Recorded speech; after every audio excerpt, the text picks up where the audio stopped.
Hello everyone, welcome to our channel. ಇವತ್ತಿನ ವಿಡಿಯೋದಲ್ಲಿ ಮಾವಿನ ಹಣ್ಣಿನ ಹಲ್ವಾ ಮಾಡಿ ತೋರಿಸತ್ತೀವಿ. ಈಗಂತೂ ಮಾವಿನ ಹಣ್ಣಿನ ಸೀಸನ್ ಐತಿ. ಈ ರೆಸಿಪಿನ ಒಂದ್ಸಲ ಟ್ರೈ ಮಾಡಿರಿ, ಟೇಸ್ಟ್ ಅಂತೂ ಸೂಪರ್ ಆಗಿರ್ತೈತಿ. ಬರ್ರಿ ಹಾಗಾದ್ರೆ ಇದನ್ನು ಯಾವ ರೀತಿಯಾಗಿ ಮಾಡೋದಂತ ನೋಡೋಣ. ಅದಕ್ಕಿಂತ ಮೊದಲು ನೀವಿನ್ನೂ ನಮ್ಮ ಚಾನಲನ್ನು ಸಬ್ಸ್ಕ್ರೈಬ್ ಮಾಡ್ಕೊಂಡಿಲ್ಲ ಅಂತಂದ್ರೆ ದಯವಿಟ್ಟು ಹೋಗಿ ಸಬ್ಸ್ಕ್ರೈಬ್ ಮಾಡ್ಕೋರಿ. ಈ ಹಲ್ವಾ ಮಾಡೋಕೆ ನಾನಿಲ್ಲಿ ಮೊದಲಿಗೆ ಹಸಿ ಕೊಬ್ಬರಿ ತೊಗೊಂಡೇನಿ. ಇದ್ರ ಮೇಲಿನ ಕಪ್ಪಾಗಿರುವಂಥ ಭಾಗ ತೆಗೆದು ಉಳಿದಿರುವ ಕೊಬ್ಬರಿನ ತೊಳೆದು ತೊಗೊಂಡೇನಿ. ಈಗ ಇದನ್ನು ಗ್ರೈಂಡ್ ಮಾಡಿ ತೊಗೋಬೇಕು. ಪೂರ್ತಿ ಪೇಸ್ಟ್ ಥರ ಅಲ್ಲ, ಸ್ವಲ್ಪ ತರಿ ಆಗಿರಬೇಕು. ನೋಡ್ರಿ, ಈ ರೀತಿ ಉದುರಾಗಿ ಇದು ಬರಬೇಕು. ಆ ರೀತಿ ಇದನ್ನು ಗ್ರೈಂಡ್ ಮಾಡಿರಿ. ಈ ಹಲ್ವಾ ಮಾಡೋಕೆ ಬೇಕಾಗಿರುವಂಥ ಮೇನ್ ಇಂಗ್ರೀಡಿಯೆಂಟ್ ಮಾವಿನ ಹಣ್ಣು. ಈಗ ಇದನ್ನು ಕಟ್ ಮಾಡಿ ತಗೊಳ್ಳೋಣ. ಈ ರೀತಿ ಕಟ್ ಮಾಡೋದ್ರಿಂದ ಪಲ್ಪ್ನ ಈಸಿಯಾಗಿ ತೆಗಿಬಹುದು. ನೋಡ್ರಿ, ಈ ಥರ ನಾನು 2 ಮಾವಿನ ಹಣ್ಣನ್ನ ಪಲ್ಪ್ ಬಿಡಿಸಿ ತೆಗೆದಿಟ್ಕೊಂಡೇನಿ. ಈಗ ಇದನ್ನು ಗ್ರೈಂಡ್ ಮಾಡಿ ತಗೊಳ್ಳೋಣ. ಒಂದು ಮಿಕ್ಸರ್ ಜಾರ್ದೊಳಗೆ ಕಟ್ ಮಾಡ್ಕೊಂಡಿರುವಂಥ ಮಾವಿನ ಹಣ್ಣಿನ ಪೀಸ್ ಹಾಕ್ರಿ. ನಿಮ್ಗೆ ಸ್ವೀಟ್ ಎಷ್ಟು ಬೇಕು ನೋಡಿಕೊಂಡು ಅಷ್ಟು ಸಕ್ಕರೆ ಹಾಕ್ಬೋದು.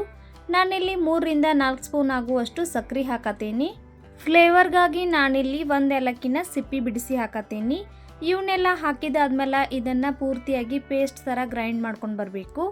ನೋಡ್ರಿ, ಈ ಥರ ಇದನ್ನು ಪೇಸ್ಟ್ ಮಾಡ್ಕೊಂಡು ಬಂದಾದ್ಮೇಲೆ ಇದನ್ನು ತೆಗೆದು ಸೈಡಿಗಿಟ್ಟು ಈಗ ಒಂದು ಕಡಾಯಿದಾಗ 1 ಸ್ಪೂನ್ ಆಗುವಷ್ಟು ತುಪ್ಪ ಹಾಕ್ರಿ.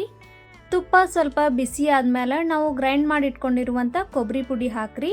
ಗ್ಯಾಸ್ನ ಲೋ ಫ್ಲೇಮ್ ಒಳಗಿಟ್ಕೊಂಡ ಇದನ್ನು 4ರಿಂದ 5 ನಿಮಿಷ ಇದೇ ರೀತಿ ಮಿಕ್ಸ್ ಮಾಡಿರಿ.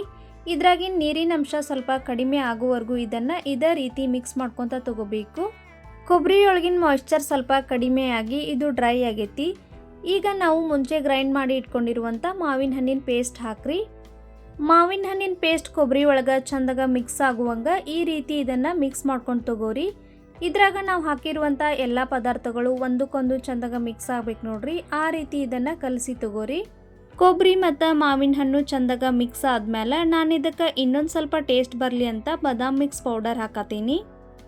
ನಿಮ್ಮ ಕಡೆ ಬಾದಾಮ್ ಪೌಡರ್ ಇಲ್ಲ ಅಂತಂದ್ರೆ ನೀವು ಇದಕ್ಕೆ ಹಾಲಿನ ಪುಡಿನೂ ಹಾಕ್ಬೋದು. ನೋಡ್ರಿ, ನಾನಿಲ್ಲಿ 7ರಿಂದ 8 ಸ್ಪೂನ್ ಆಗುವಷ್ಟು ಬಾದಾಮ್ ಮಿಕ್ಸ್ ಪೌಡರ್ ಹಾಕಿ ಇದನ್ನು ಒಂದ್ಸಲ ಚಂದಾಗ ಮಿಕ್ಸ್ ಮಾಡ್ಕೊಂಡು ತಗೊಳತ್ತೀನಿ. ಇದು ಇನ್ನೊಂದು ಸ್ವಲ್ಪ ಗಟ್ಟಿ ಆಗೋ ತನಕ ಇದನ್ನು ಹಿಂಗೆ ಮಿಕ್ಸ್ ಮಾಡಿರಿ. ಈಗ ಇದು ಹಲ್ವಾ ಟೆಕ್ಸ್ಚರ್ಗೆ ಕರೆಕ್ಟಾಗಿ ರೆಡಿ ಆಗೈತಿ. ಗ್ಯಾಸ್ ಆಫ್ ಮಾಡಿ ಇದನ್ನು ಕೆಳಗಿಳಿಸಿ ಈಗ ಇದನ್ನು ಸರ್ವ್ ಮಾಡಿ ತಗೊಳ್ಳೋಣ. ಈಗ ಮಾವಿನ ಹಣ್ಣಿನ ಹಲ್ವಾ ಕಂಪ್ಲೀಟಾಗಿ ರೆಡಿ ಆಗೈತಿ. ಇದ್ರೊಳಗೆ ನಿಮ್ಗೆ ಇಷ್ಟ ಇರುವಂಥ ಯಾವುದಾದ್ರೂ ಡ್ರೈ ಫ್ರೂಟ್ಸ್ ಹಾಕ್ಬೋದು. ನಾನಿಲ್ಲಿ ಸಣ್ಣಗೆ ಕಟ್ ಮಾಡ್ಕೊಂಡಿರುವಂಥ ಗೋಡಂಬಿ ಮತ್ತು ಬಾದಾಮ್ ಹಾಕತ್ತೀನಿ. ಮೇಲೆ 1 ಸ್ಪೂನ್ ಆಗುವಷ್ಟು ತುಪ್ಪ ಹಾಕತ್ತೀನಿ. ಊಟದ ಜೊತೆ ಏನಾದರೂ ಒಂದು ಸ್ವೀಟ್ ಮಾಡ್ಕೊಂಡು ತಿನ್ಬೇಕಂದ್ರೆ ಇದನ್ನು ಮಾಡ್ಕೊಂಡು ತಿನ್ನಿರಿ. ಟೇಸ್ಟ್ ಅಂತೂ ಭಾರಿ ಮಸ್ತ್ ಆಗಿರ್ತೈತಿ. ಇವತ್ತಿನ ಈ ರೆಸಿಪಿ ನಿಮ್ಗೆ ಇಷ್ಟ ಆಗಿತ್ತಂದ್ರೆ ವಿಡಿಯೋನ ಲೈಕ್ ಮಾಡಿರಿ. ಹಂಗೆ ನಮ್ಮ ಚಾನಲನ್ನು ಸಬ್ಸ್ಕ್ರೈಬ್ ಮಾಡಿರಿ. ನಿಮ್ಮ ಫ್ಯಾಮ್ಲಿ ಮತ್ತು ಫ್ರೆಂಡ್ಸ್ ಜೊತೆ ಈ ವಿಡಿಯೋನ ಶೇರ್ ಮಾಡಿರಿ. ಇದೇ ರೀತಿ ಇನ್ನಷ್ಟು ರೆಸಿಪಿಗಳೊಂದಿಗೆ ಮುಂದಿನ ವಿಡಿಯೋದಲ್ಲಿ ಭೇಟಿಯಾಗೋಣ. ಅಲ್ಲಿವರೆಗೂ ಬಾಯ್, ಟೇಕ್ ಕೇರ್.